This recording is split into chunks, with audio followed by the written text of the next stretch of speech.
नमस्कार दोस्तों, बहुत बहुत स्वागत है आप सबका मेरे YouTube चैनल पर। आज मैं आपके सामने एक और साइकोलॉजिकल पजल लेकर आया।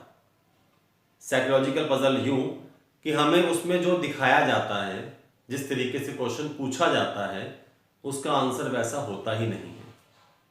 जैसा आपको याद होगा, मैंने अपनी एक वीडियो में एक क्वेश्चन पूछा था कि एक लड्डू है, अगर उसका साइज डबल कर दिया जाए तो अगर पहले 5 रुपए का बिकता था तो अब कितने का बिकेगा।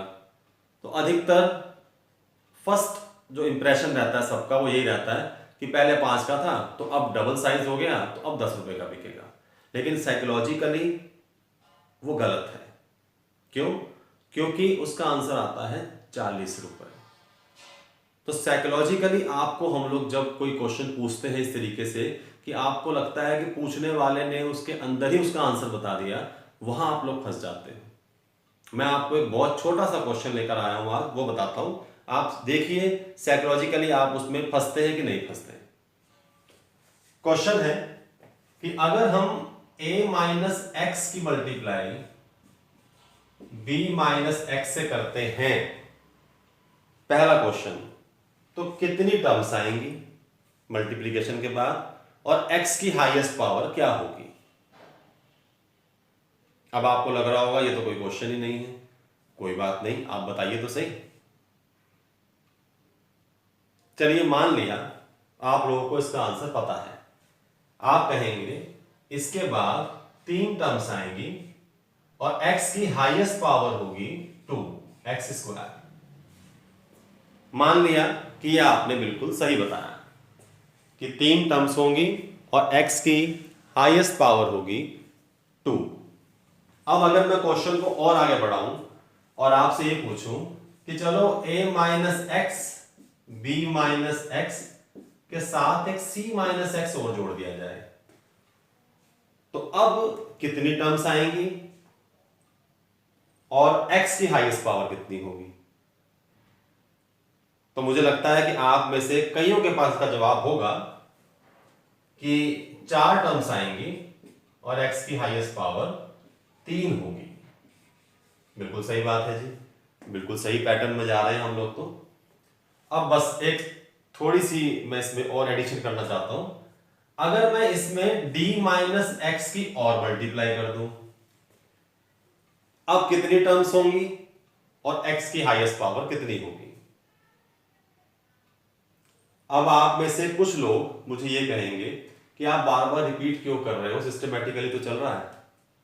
मैथमेटिकल इंडक्शन लगा लो कि 3 टर्म्स हैं तो 3 की मल्टीप्लिकेशन है तो 4 टर्म्स आ रही है, x की पावर 3 आ रहा है। 2 की मल्टीप्लिकेशन है तो 3 टर्म्स आ रही है, x की पावर 2 आ रहा है। 4 की मल्टीप्लिकेशन है तो 5 टर्म्स आएंगी और x की पावर 4 आएगा। बिल्कुल सही बात है जी, आपकी बात मैं मान गया। अब मेरा क्वेश्चन ये है कि अगर ऐसे करते करते a minus x b minus x c minus x करते करते करते मैं z माइनस एक्स तक चला जाऊं, कितनी टर्म्स हो गई? 26 टर्म्स। इसके बाद d भी आएगा, e भी आएगा, चलता रहेगा ये z तक। अब आप बताइए, the main question is this, now you have to tell me if the product of all these 26 terms, then how many terms will be in the answer and what will be the maximum power of x in this multiplication. You can take a pause over here for 5 seconds and you may think.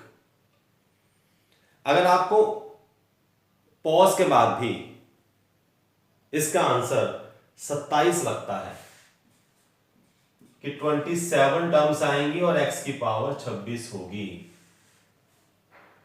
क्योंकि यहां 26 terms हैं, 26 factors की multiplication है, तो जनाब यहां आप गलत हो। मैं आपको फिर कहता हूं, आप पॉज लीजिए, सोचिए कि इसकी पावर 26 क्यों नहीं आ रही है, कितनी आएगी पावर, आप सोचिए, पॉज लीजिए। और अगर पॉज के बाद भी आपको यह समझ में नहीं आ रहा कि गलती कहां है, वेयर इज द गूफ, तो मैं आपको अब बताता हूं कि यह साइकोलॉजिकल ट्रिक है। ये साइकोलॉजिकल क्वेश्चन है जो इंटरव्यूज में पूछा जाता है अक्सर।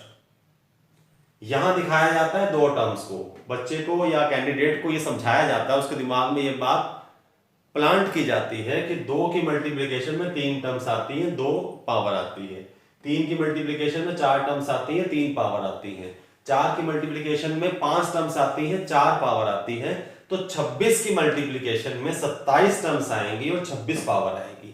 ये बात आपके दिमाग में डाल दी जाती है, आप इसके अलावा कुछ सोच ही नहीं पाते, आंखों के आगे यही आंसर दिखाई पड़ता है।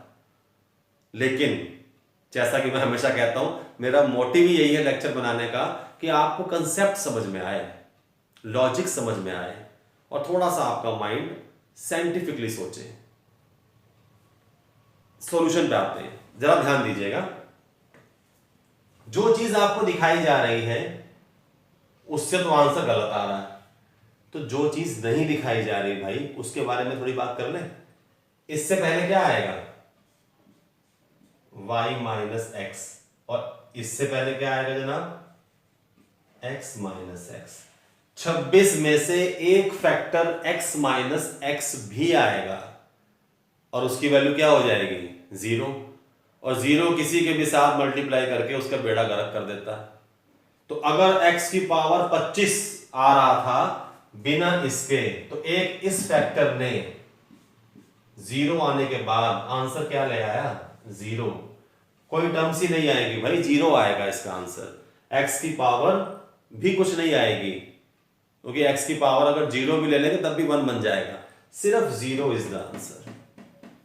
तो ये साइकोलॉजिकल क्वेश्चंस हैं जिनका आंसर आपको सोच समझ के देना होता है।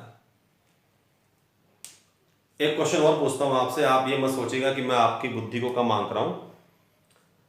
मैं अक्सर पूछता हूं क्लास में कि अगर तुम मुझे यह बता दो कि मेरे बैग में कितने सेब हैं, तो मैं 10 के 10 सेब आपको दे दूंगा। अब आप बताइए मेरे बैग में कितने सेब हैं, 10 है ना। तो ये कहां से पता चला, ये साइंटिफिक थिंकिंग नहीं है, ये कॉमन सेंस की बात है। ऐसे ही अगर कोई बच्चा अब यहां ये लेके बैठ जाए कि माना सेबों की संख्या x, तो उसका आंसर नहीं आएगा भाई। कल को मुझसे मत पूछना कि सर 10 आंसर कैसे आया, ये कॉमन सेंस है। ऐसे ही ये चीज साइकोलॉजिकल है, इसके अंदर जाके इसका आंसर ढूंढना पड़ेगा। कई बार क्वेश्चन के अंदर ही आंसर होता है। तो मुझे ऐसा लगता है मेरा आज का लेक्चर छोटा भी रहा होगा, लेकिन एक अच्छा क्वेश्चन आप सबको मैंने दे दिया जो शायद इंटरनेट पे इतनी इजीली अवेलेबल नहीं होगा। तो प्लीज मेरे चैनल को सब्सक्राइब कीजिए, शेयर कीजिए, मैक्सिमम अपने फ्रेंड सर्कल में सर्कुलेट कीजिए, ताकि हमारे बच्चों के, हमारे स्टूडेंट्स के मन में जो मैथमेटिक्स को लेकर एक फोबिया है, एक भ्रम है, वो दूर हो सके। बहुत बहुत धन्यवाद।